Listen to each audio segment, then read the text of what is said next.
If you are in the position today where you are wondering about what you should study in college, or maybe you're past graduation, maybe you've been working for a couple of years and you're like, man, is it too late to pivot? Can I change this? Maybe you're feeling like you're hitting a ceiling of sorts. The answer is yes, absolutely. You can always change, you can always pivot. And if you're making that decision right now for the first time, hopefully some of this helps you understand the purpose of what a degree does for you, and more importantly, what it doesn't do. Some of the advice that I received revolved around this issue of passion. A lot of people said, do what you're passionate about, Cal. And I always was like, man, what am I passionate about? At the time, it was like coffee, hanging out with my friends, and playing guitar. And those three things, you'll notice, are not a degree option at really any university. Those three passions of mine didn't fit nicely in a university degree box. And that left me with quite the challenge. I ended up studying political science because I liked writing. I liked ideas, I liked discussing ideas. All of those things were super attractive to me.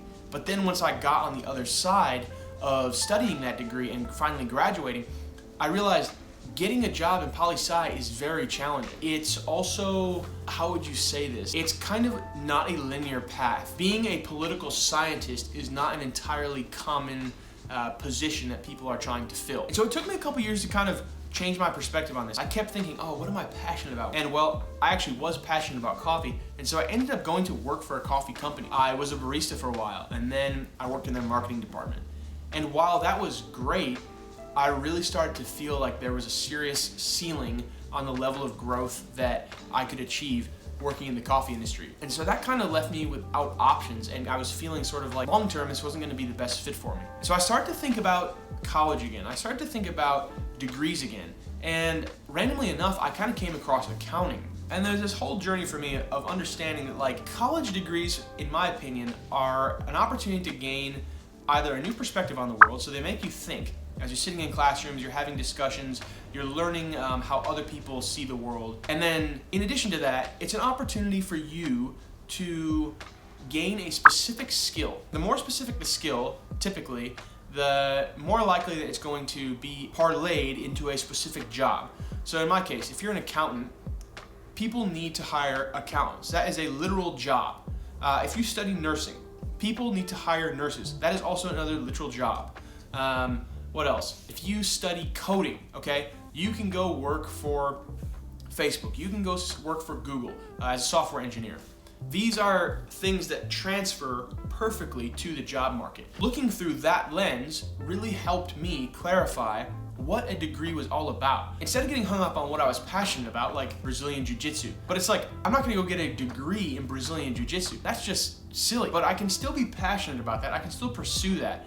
And so, what's the purpose of this degree? The degree functionally supports my lifestyle. It supports food on the table, rent, clothes on my body, all those things that like we find valuable in this life, and dare I say, a necessity. Keeping that in mind, as you're thinking about what degree you want to pursue, it might be valuable to consider this sort of passion mindset that you may have heard about, or may have even already received some of this advice, but then also think practically. Think, okay, what specific skill set could I acquire in college that transfers very well to the job market, that will allow me to pursue my other passion and also support my lifestyle after I graduate and I'm working. One big idea I want to propose is that I kind of think that passion is a myth. People say do what you're passionate about, and they're talking about your work, and they're saying that do work that you are passionate about. And you're like, all right, that sounds like good advice. Well, it's only good advice because it sounds good. As you become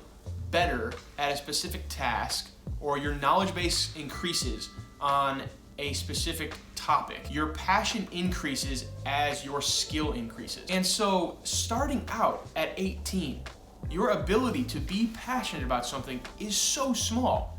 You have to start.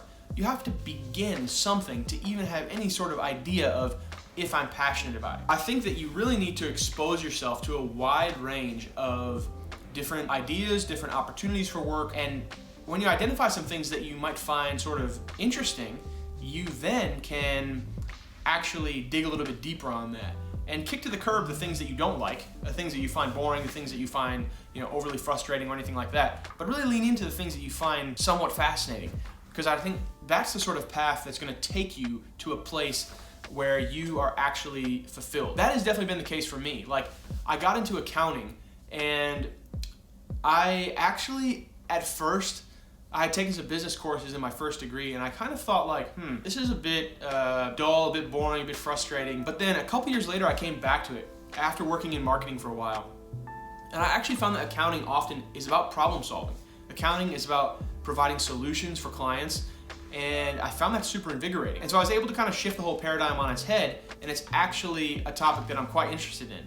And I think that this is the case for many people when they actually expose themselves to a topic, do the work to actually dig into it a little bit, and as they become more skilled, as they find success in that field, you grow in your quote-unquote passion. There was one book I read that really influenced my perspective on this. It's called Range by David Epstein. And I think it really combats the sort of singular passion notion that some people talk about. You're passionate about being a doctor, passionate about being a lawyer, or even, the child who's practicing violin from like age 5. And they're going to be like a virtuoso. That sort of path is viable for some, but it's not viable for everyone. And what David Epstein talks about is the benefit of having a wide range of exposure to different things in life, and how the range of exposure actually contributes to your long-term success. I'd highly recommend this book, and you should definitely check it out. There'll be a link in the bio just for you to pick it up if you want. But I think that this sort of perspective gives one a lot of grace for themselves as they are sorting through what they want to do in life, what they really want to put their time and their effort into, that I didn't have until, honestly, probably my mid-20s.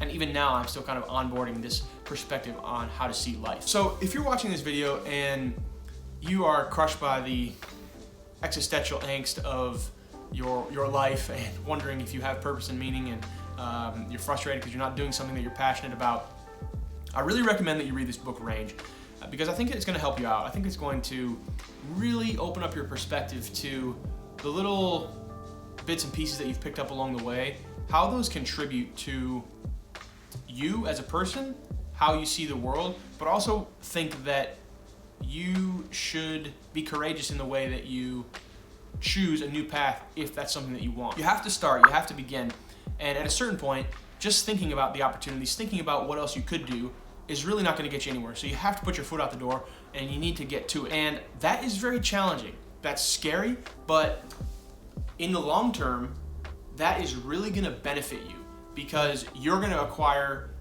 new skills, new experiences. You're going to be able to vet ideas and understand, oh, I like this, I didn't like this, I'm going to pursue this path. And really, it's that sort of behavior that is eventually going to yield a passion for you that you can pursue long term and hopefully turn into a career if you want. You certainly don't have to. Some people have perfectly fine jobs that they enjoy, but then sometimes you do find things that you're passionate about that you can actually turn into a career, which is exciting. Thanks for watching the video today. Hope you enjoyed it. If you liked the video, like, comment, or subscribe down below, and I'm looking forward to the next one. Hope to see you there.